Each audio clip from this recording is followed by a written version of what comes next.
Maaring isa ka rin sa hindi pa nakakalam nito, na may isang simpleng panalangin na kayang magbigay ng kapayapaan sa gitna ng pagkabalisa. Ito pong sinasabi ni Mother Teresa. If you ever feel distressed during your day, call upon Our Lady. At ang panalangin po na ito napakasimple lang.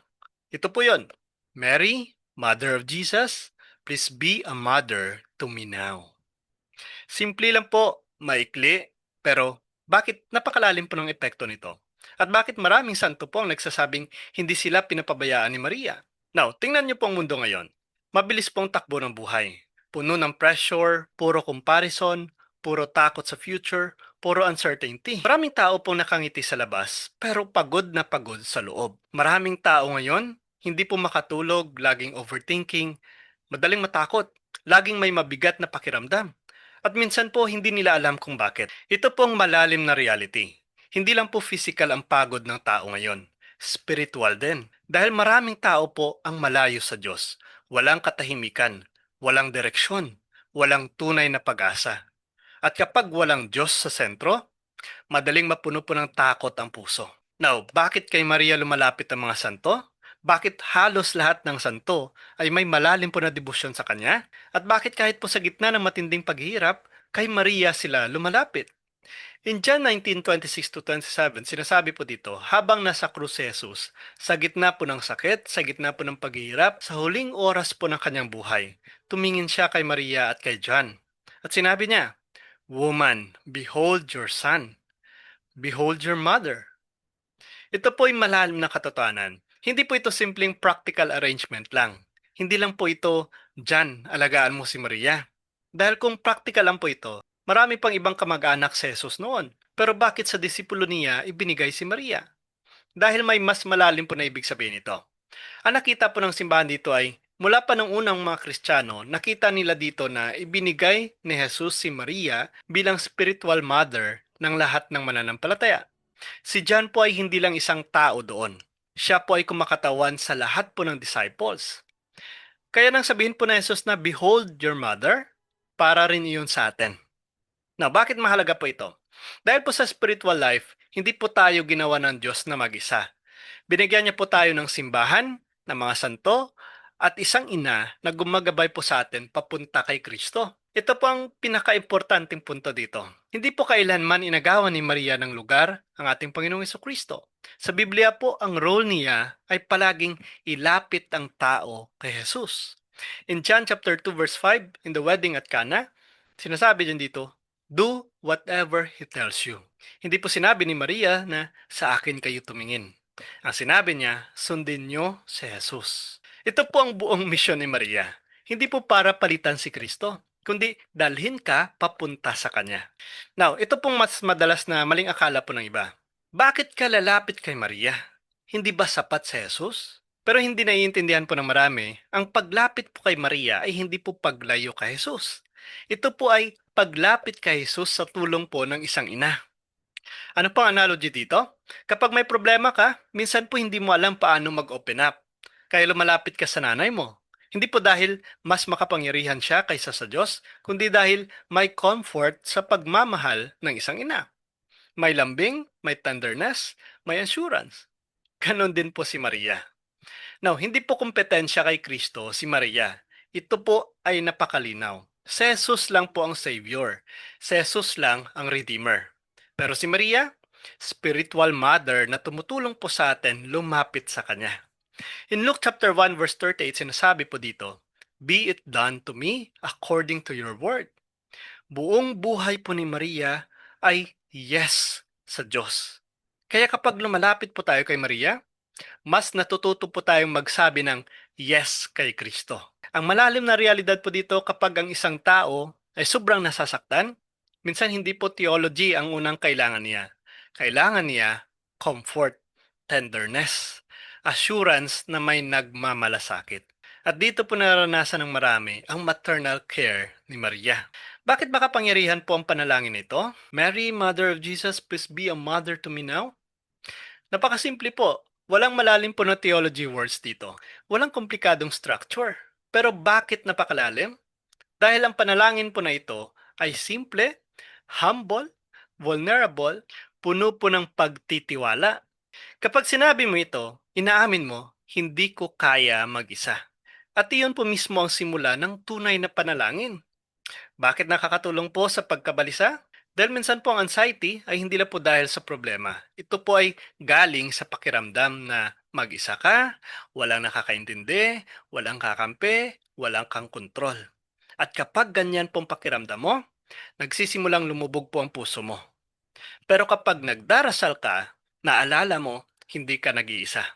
May Diyos na nakikinig, may ina na nagmamalasakit, may langit na hindi ka nakakalimutan. Sabi nga po in Isaiah 66 verse 13, "As a mother comforts her child, so will I comfort you."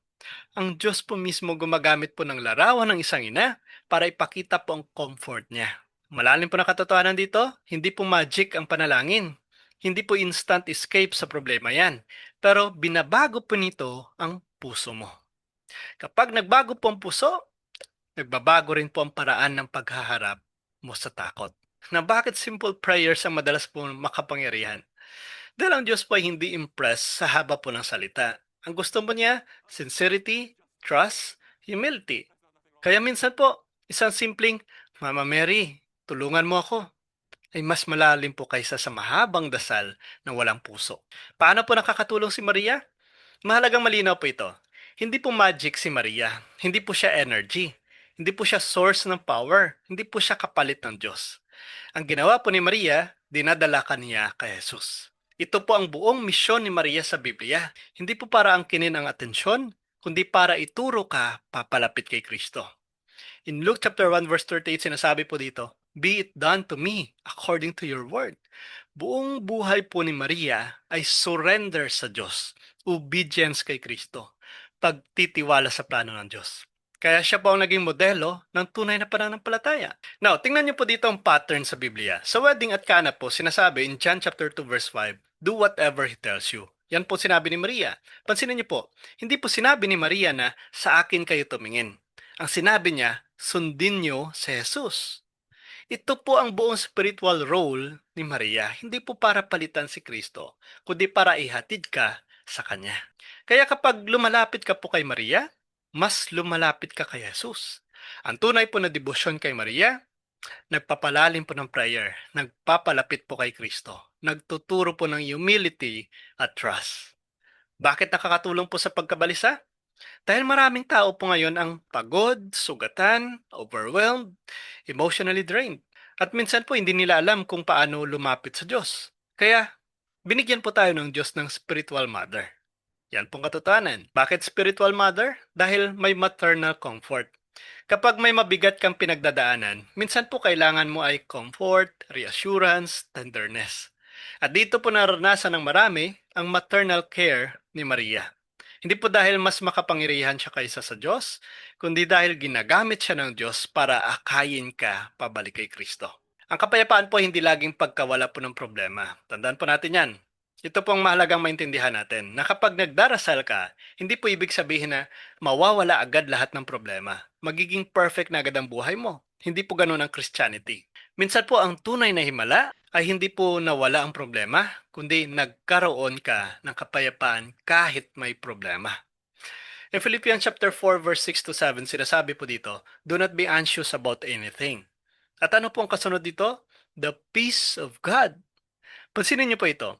Hindi po sinabi na mawawala lahat instantly ang mga problema mo o kung ano man yan. Ang ipinapangako po dito, kapayapaan.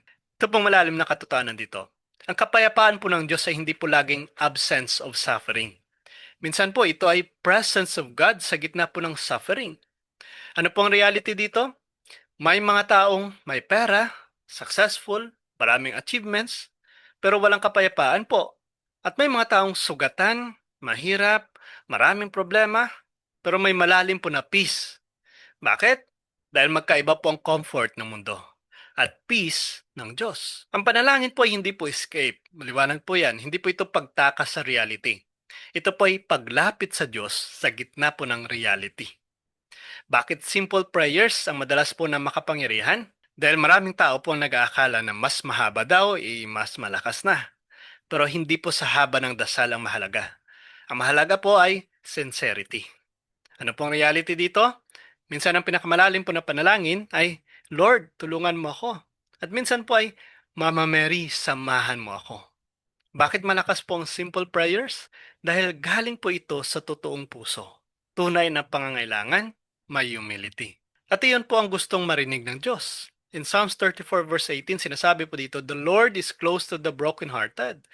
Hindi mo po kailangan na maging perfect para pakinggan ng Diyos. Kailangan mo lang maging totoo. Ano pong malalim na realidad dito? Minsan po mas makapangyarihan pa ang isang luha, isang buntong hininga, isang simple Lord, tulungan mo ako, kaysa po sa mahabang dasal na wala namang puso. Paano po ito magagawa araw-araw? Well, kapag natatakot ka, nalulungkot ka, overwhelmed ka, hindi mo na kaya, huminto ka po lang sandali lang. Huminga ka muna. Tumahimik ka. At sabihin mo, Mary, Mother of Jesus, please be a mother to me now. Bakit po ito makakatulong? Dahil sa sandaling po iyon, pinapaalala mo sa sarili mo, hindi ka nag-iisa, may Diyos na nakikinig, may langit na nagmamalasakit sa iyo. At minsan po, iyon lang ang kailangan ng puso para huminga ka ulit. Ang mundo po ngayon ay puno po ng anxiety. Maraming umingiti sa labas pero durog po sa loob. Pero hindi ka po iniwan ng Diyos. Binigyan ka niya ng simbahan, panalangin, mga santo, at isang ina na nagmamalasakit sa iyo. Kapag mabigat na po ang buhay, huwag ka pong tumakbo palayo sa Diyos. Kapag puno na po ng takot ang puso mo, huwag mong sarilinin. Dahil may nakang handang umakay sa iyo papunta kay Kristo. Minsan po, isang simpleng panalangin lang ang kailangan po para maalala mong hindi ka nag-iisa. Kung sangayon po kayo sa video na ito, please comment down below. Mary, be a mother to me now. Please like and share, ibahagi po natin ito at supportahan po natin ang ating YouTube channel. Ang link po ay nasa description.